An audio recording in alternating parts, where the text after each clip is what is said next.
தென்னாடுடைய சிவனே போற்றி, எந்நாட்டவர்க்கும் இறைவா போற்றி.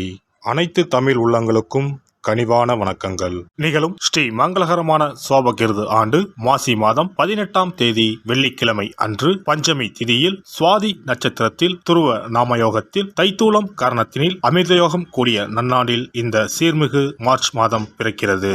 பிறக்க போகும் இம்மாதம் உங்கள் வாழ்வில் வளமும் நலமும் செல்வ செழிப்பும் பெற்று புதிய வாய்ப்புகள் புதிய வெற்றிகளுடன் மங்களகரமாக அமைய எல்லாம் வல்ல இறைவனை உளமாற வேண்டி விரும்பி கேட்டுக்கொள்கிறேன். இம்மாத கிரக நிலைகளை பார்க்கும் போது மேசத்தில் குருவும், கன்னி ராசியில் கேது பகவானும், மகர ராசியில் செவ்வாய் சுக்கிரனும், கும்ப ராசியில் சனி புதனுடன் சேர்ந்து சூரிய பகவானும் சஞ்சாரம் செய்கின்றனர். மார்ச் 2ஆம் தேதி புதன் பகவான் மீன ராசிக்கும், 8ஆம் தேதி சுக்கிர பகவான் கும்ப ராசிக்கும், 14ஆம் தேதி செவ்வாய் பகவான் கும்ப ராசிக்கும் இடப்பெயர்ச்சி அடைகின்றனர். இந்த கிரக அமைப்பினால் உங்கள் வாழ்வில் இம்மாதம் ஏற்படக்கூடிய சுப மற்றும் அசுப பலன்கள் என்ன என்பதனை பற்றி காண்போம். நடுங்க வைக்கும் குளிரோ தவிக்க விடும் வெயிலோ இல்லாமல் மிக இதமான சூழல் நிலவும் மாதம் இந்த மார்ச் மாதமாகும். பனிக்காலம் முடிந்து வசந்த காலம் துவங்க போகிறது.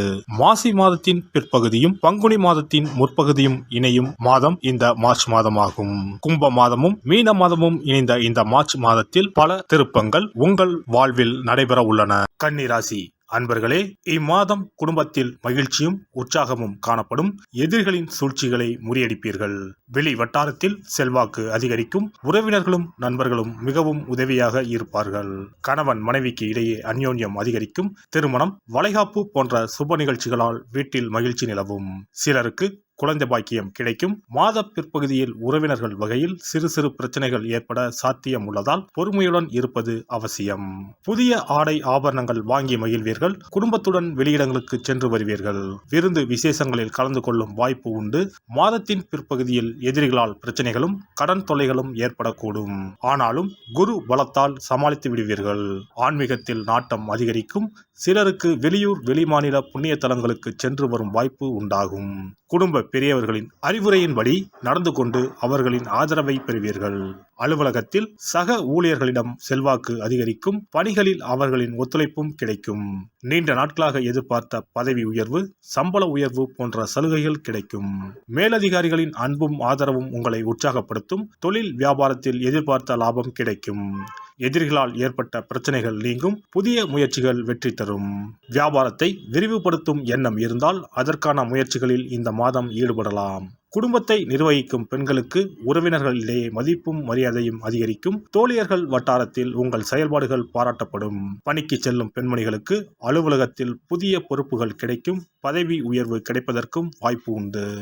மாணவர்களுக்கு கல்வியில் வெற்றி பெற நண்பர்களின் உதவி கிடைக்கும். வீண் செலவை குறைப்பது நல்லது. கலைத்துறையினருக்கு எடுக்கும் முயற்சிகள் சாதக பலன் தரும். கடன் பிரச்சனை தீரும். எதிர்ப்புகள் அகலும். தொழில் வியாபாரம் தொடர்பான போட்டிகளும் நீங்கும். அரசியல்வாதிகளுக்கு விடாப்பிடியாக செயல்பட்டு சில வேலைகளை முடிப்பீர்கள். நண்பர்களுடன் மனத்தாங்கள் வரும். யாருக்கும் சாட்சி கையெழுத்திட வேண்டாம். வேலையாட்களால் பிரச்சனைகள் வரக்கூடும். மறைமுக எதிர்ப்புகள் வந்து நீங்கும். உத்திரம் 2, 3, 4ஆம் பாதம். இந்த மாதம் குடும்பத்திலும் மகிழ்ச்சி தரக்கூடிய நிகழ்ச்சிகள் நடைபெற்று மேலும் மன நிம்மதி ஏற்படும். தொலைதூர பயணங்கள் மேற்கொள்ளக்கூடிய வாய்ப்புகளும் அதன் மூலம் அனுகூலமான பலன்களும் உண்டாகும். அஸ்தம் நட்சத்திரம். இந்த மாதம் துணிச்சலாக எதையும் செய்து முடித்து காரிய வெற்றி அடைவீர்கள். மற்றவர்களுடன் இருந்த பகை நீங்கும். பூர்வீக சொத்துக்களில் இருந்த சிக்கல்கள் தீரும். பணவரத்து கூடும். அரசாங்க மூலம் லாபம் உண்டாகும். நீண்ட தூர பயணங்களால் சாதகமான பலன் கிடைக்கும். சித்திரை 1, 2 பாதங்கள். இந்த மாதம் தொழில் வியாபாரத்தில் இருந்த தொய்வு நீங்கி விறுவிறுப்படையும். வசூலாக வேண்டிய கடன் பாக்கிகள் வசூலாகும். தொழில் தொடர்பான பிரச்சனைகள் தீரும்.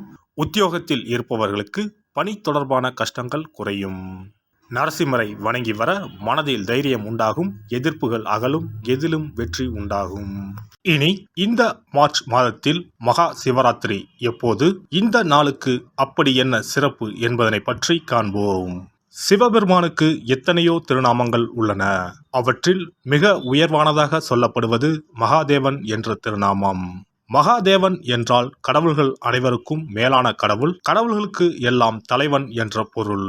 சிவாய நம என சிந்திப்பவர்க்கு அபாயம் ஏற்படாது என்பார்கள். அப்படி கர்ம வினைகளில் இருந்தும் அனைத்து விதமான துன்பங்களில் இருந்தும் விடுபடுவதற்கு சிவனே கதி என சிவபெருமானை சரணடைவதற்கு ஏற்ற நாள் மகா சிவராத்திரி தினமாகும். மகா சிவராத்திரி நாளில் சிவபெருமானை முழு மனதுடன் உண்மையான பக்தியுடன் வழிபட்டால் நம்முடைய வேண்டுதல்கள் அனைத்தையும் சிவபெருமான் நிறைவேற்றி வைப்பார் என்பது ஐதீகம். கவலைகள் நீங்கி காரிய வெற்றியை தரக்கூடிய நாள் மகா சிவராத்திரி விரத நாளாகும். சிவபெருமானுக்கு உரிய அஷ்ட விரதங்களில் மிக முக்கியமானது மகா சிவராத்திரி விரதமாகும். சிவபெருமானின் அருளை பெறுவதற்குரிய மிக உன்னதமான புண்ணிய நாளாகும்.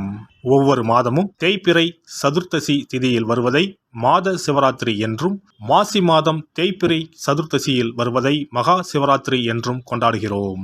நாடு முழுவதும் சிவ பக்தர்களால் கோலாகலமாக கொண்டாடப்படும் விழாக்களில் மகா சிவராத்திரி விழாவும் ஒன்று.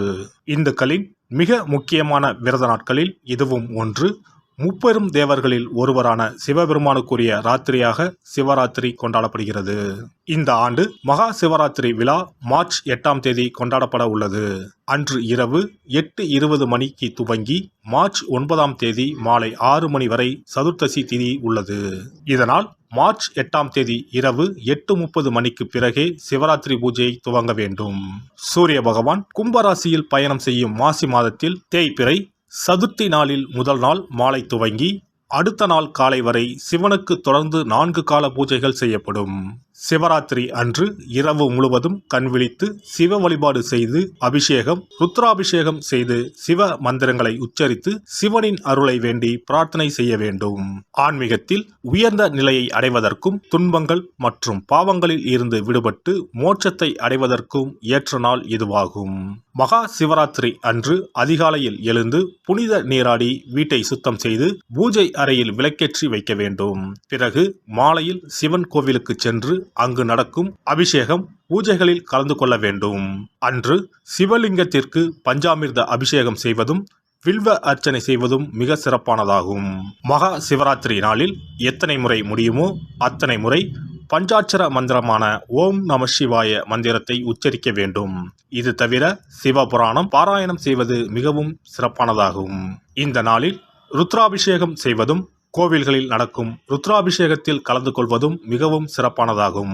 இந்த முறையில் மகா சிவராத்திரி விரதம் இருந்தால் முந்தைய 3 பிறவிகளில் செய்த பாவங்கள் நீங்கும். மனக்கவலைகள், நோய்கள், வறுமை நிலை ஆகியன நீங்கும். அதோடு வாழ்வில் அனைத்து விதமான இன்பங்களும் உயர்வும் கிடைக்கும். நாம் செய்யும் வழிபாடு, பூஜை ஆகியவற்றிற்கு 2 மடங்கு பலனை தரக்கூடியது மகா சிவராத்திரி விரதமாகும். சிவபெருமானை வணங்குவதற்கும் அவரின் அருளை பெறுவதற்குமே அவருடைய ஆசி இருந்தால்தான் முடியும். அதனால்தான் அவன் அருளாலே அவன் தாள் பணிந்து என்ற அற்புதமான வாசகத்தின் மூலம் நாம் அறிய முடிகிறது. சிவ அருளை பெற வேண்டும் எனில் அது அத்தனை சுலபமான காரியம் கிடையாது. சிந்தையிலும் செயலிலும் சிவனையே நினைத்து ஒவ்வொரு காரியத்தையும் செய்ய வேண்டும். அப்பேற்பட்ட சிவபெருமானின் அருளை பெற எளிமையான ஒரு நாளை பற்றித்தான் இப்பொழுது நாம் தெரிந்து கொண்டோம். எல்லாம் வல்ல இறையருளால் நீங்களும் உங்கள் அன்பு குடும்பமும் உடல் நலம், நீலாயுள், நிறை செல்வம், உயர் புகழ், மெய்ஞானம் ஓங்கி வாழ்க வளமுடன். இந்த வீடியோ உங்களுக்கு பிடிச்சிருந்தா லைக் பண்ணுங்க, ஷேர் பண்ணுங்க அண்ட் சப்ஸ்கிரைப் பண்ணுங்க. பக்கத்துல இருக்க பெல் ஐகானை கிளிக் பண்ணுங்க. நன்றி, வணக்கம், வாழ்க வளமுடன்.